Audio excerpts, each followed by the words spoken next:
The LMC casts a wide net over the Sound Shore to bring you local event info, profiles, and conversations. Recorded in the heart of the village in Mamaroneck Cinemas at the studio on the Avenue, LMC Media brings you the LMC Cast Community Profiles. Welcome back to the LMC Cast Community Profiles, where we highlight people building stronger, smarter, and more connected communities. I'm your host, Matt Sullivan, and today we're joined by someone whose personal journey is as powerful as the mission that he's leading. Our guest is Aaron Kershaw, a U.S. Marine Desert Storm veteran and a longtime media professional. After being medically separated in 1992, Aaron set about building a career spanning radio, web development, and photography. In 2015, old injuries and CPTSD from the military forced him to rebuild his life and career. Through the VA's vocational rehabilitation program, in 2024, he earned his bachelor's degree in business management. His path led him into the financial world, where he uncovered a hard truth. Veterans and many families were never taught the fundamentals of money, benefits, or long-term planning. That discovery became the spark behind the Building Blocks Literacy and the BrightPath Foundation and the development of real accessible financial education and emotional intelligence programs designed specifically for veterans and underserved communities. Aaron's story is about resilience, rebuilding, and making sure that no veteran falls through the cracks again. Aaron, welcome to the LMC Cast. Thanks for being here. Thank you so much for having me. I appreciate the time. It's absolutely my pleasure. Aaron, you've had a remarkable and varied career, as we've said, a U.S. Marine with 2 Desert Storm tours, work in web development, radio, video production, photography. How do you describe that journey, and what were those early post-service transition years like? So, we have to go back to 1992. And back then, the Gulf War was such a quick war, so to say, compared to what America was used to. So coming home, we came home to very little fanfare, but people were looking to hire veterans. The problem that a lot of us ran into back then is trying to measure up our military experiences to match them to civilian jobs. So for me, it was easy. I was a truck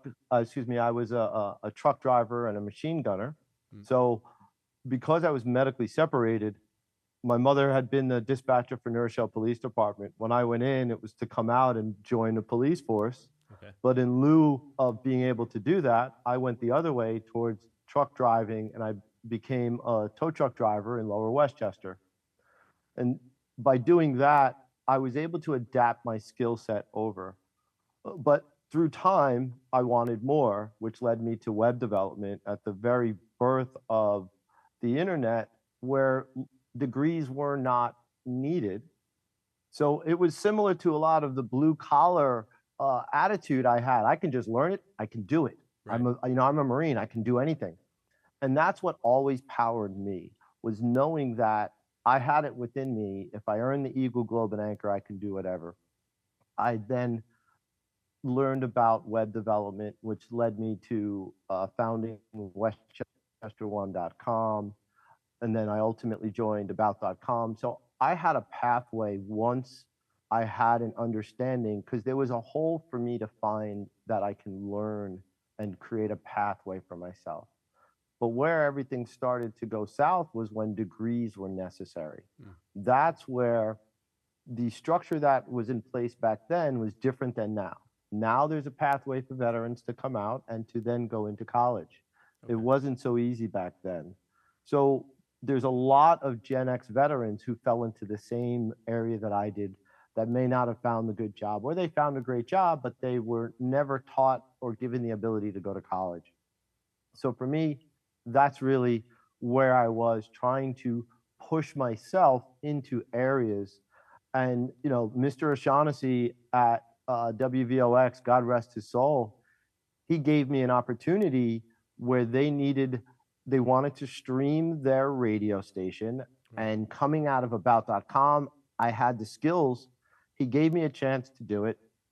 And then my reward was 1 hour that I owned on the radio for the next decade. And it's just, again, a matter of picking myself up by my bootstraps as most military members want to do. But along that journey, I was just living. I wasn't budgeting. I wasn't planning. Right. So that's kind of where I started on my journey, and then getting to that point of living and being happy in life. Right. Well, 2018, you go back to school through the VA's vocational rehab program. What drove that decision? So within my career, I went from radio. I would always been involved in video, and I'd had a photography studio. My injuries from the Gulf made it very difficult for me to continue holding a camera, carrying the gear. So I had to find another career. In the meantime of finding the career was a matter of getting with the VA. And at one point I became homeless. I got help from the Kaplan family, who allowed me to stay in one of their hotels. And then ultimately the vocational rehabilitation was necessary because I couldn't provide for my family. Right. And the government recognized that. And through tax dollars, I was able to go to Manhattanville College, now university, and complete my Bachelor of Science. That's great. So, excuse me, you spoke a little bit about, obviously financial literacy. I think this is a problem, and obviously not just for our veterans, but I see it everywhere in our schools. There's not enough training and education and teaching our young people how to handle their money. What is your goal with the programs that you're running today? So my goal started so a lot of individuals, we live and we don't so much think about budgeting. We think I'm paying my bills, but in doing so, we're not planning for the future. And as you mentioned, there is illiteracy out there when it comes to financial literacy. I myself did not realize what I did not know until I went to college. And that's what truly opened my eyes. For years, I thought I just needed that piece of paper, just a piece of paper. But until I attended course and class, and I learned and I started taking my financial courses, that's when I realized that I never budgeted. I just lived and I paid bills, and then whatever was left over, I spent as I wanted to. And that carried over. And it's not until something happens in our life, whether it be a car accident, a medical event, a loss of job, that now we have to then look at what's going on. Right. And what I learned within myself is, even into my 40s, I lacked that ability. So what are the steps for someone who, a veteran who's put in years of service or who's currently serving in the military and has an exit strategy? What are the steps for them to take? So each individual, of course, is different. But the veterans these days, it's not so much about the veterans that are coming out of the military, because the military has now been very proactive at education. The other aspect is we're all offered financial literacy within the military. In order to gain ranks in all services, there's usually an education component of that. But at 19, 20, 21 years old, we're not built to pay attention really to that. Right. So a lot of what I'm looking at and a lot of what I'm creating is for families. It's for the veterans who've been out of the military a few years. It could be 3 years, it could be 15 years. But now you have a family. And now, because of X, Y, or Z, even because of your coming together to get married, you need to look at how best to tackle budgeting. Because in order to have goals that you want to have, be it buy a car or have a vacation, get married, put kids into school, there's got to be some kind of a plan. And so part of what we talk about is the 50-30-20.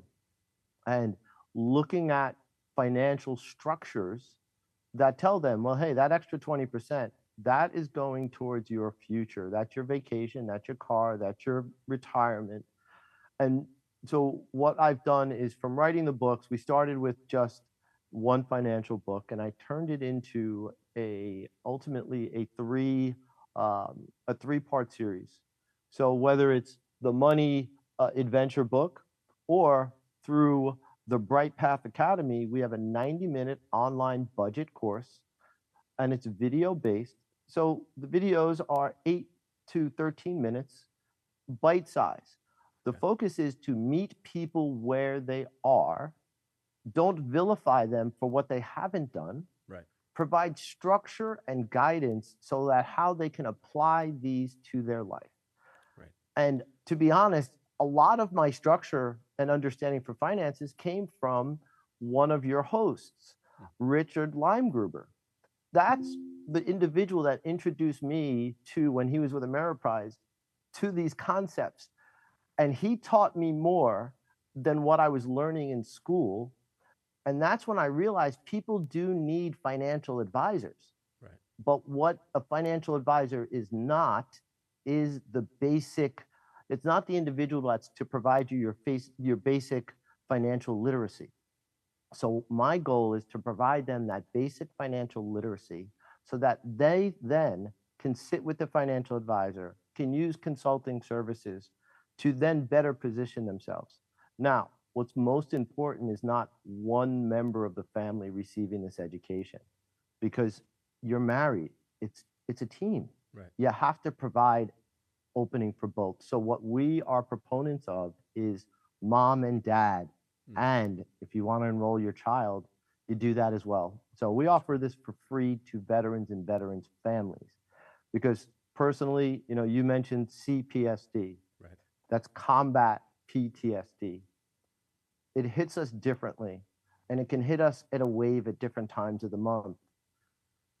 I would need my significant other to be able to understand the plan, the budget, to where if I'm having an episode or if I'm having issues or if I'm just deployed, right, that they could manage and add to or modify the budget as needed. Right. So we're a big proponent of financial literacy for the entire family. That's great. I mean, it's an anchor for your just well-being overall. Obviously, your financial side of things, but it's for many people, may not be a pleasant topic to discuss. It may bring up feelings that, to your point before, you said that you didn't know what you didn't know, and I think that that's an important point to hit on, that a lot of people don't realize the things that they should be doing, and may have to catch up a few years. But here we have a great program, seemingly, and happy to hear and see that this is being offered to our veterans who are certainly deserving of it. Aaron, any closing thoughts before we wrap up? Well, if I could just give a couple of tips to the audience, when you have a lot of advisors on, they're limited to what they can say. So I gave up my financial licensing so that I can be open and free to provide advice any which way I choose. So some quick tips for individuals. Start with the 30 days of tracking. You can't change what you don't see. Cut one subscription today. If you didn't use it this week, you probably don't need it. One thing you can do is name every dollar in your paycheck. Don't let money just hang out. Emergency fund equals breathing room. Start with $500, grow it from there. And finally, that 50-30-20. 50% needs, 30% wants, 20% savings and debt. The BrightPath Academy can provide this simple, structured 90-minute budget like a boss. For anybody who happens to tune in, I invite you all to go to the Veterans Access portal, whether you're a veteran or not, brightpathaccess.org. Go ahead and take a course. Well, Aaron, thank you so much. Thank you for your service. Thank you for being on the program and offering these services to everyone. I'd like to thank everyone watching at home for joining us on the LMC Cast. From Aaron's time and service in the Marines to rebuilding his life through education to creating programs that empower veterans and families with financial confidence, he's really done it all. His work with the BrightPath Foundation is filling a gap that's gone unaddressed for really far too long, and it's making a real difference for people who deserve clarity, stability, and independence. For anyone watching who wants to learn more, connect with Aaron, or explore these educational programs, please visit the BrightPathAcademy.com or brightpathaccess.org if you're a veteran. And to all our viewers and listeners, thank you for joining us on the LMC Cast Community Profiles. Be sure to subscribe and stay connected for more conversations with people just like Aaron, strengthening our community. I'm Matt Sullivan. We'll see you next time. Thank you for listening to the LMC Cast Community Profiles, produced at LMC Media's studio on the Avenue. Visit lmcmedia.org to book your time in this state-of-the-art convenient location, walkable from the Metro North train station on Mamaroneck Avenue. You can also support this nonprofit media center at lmcmedia.org/donate.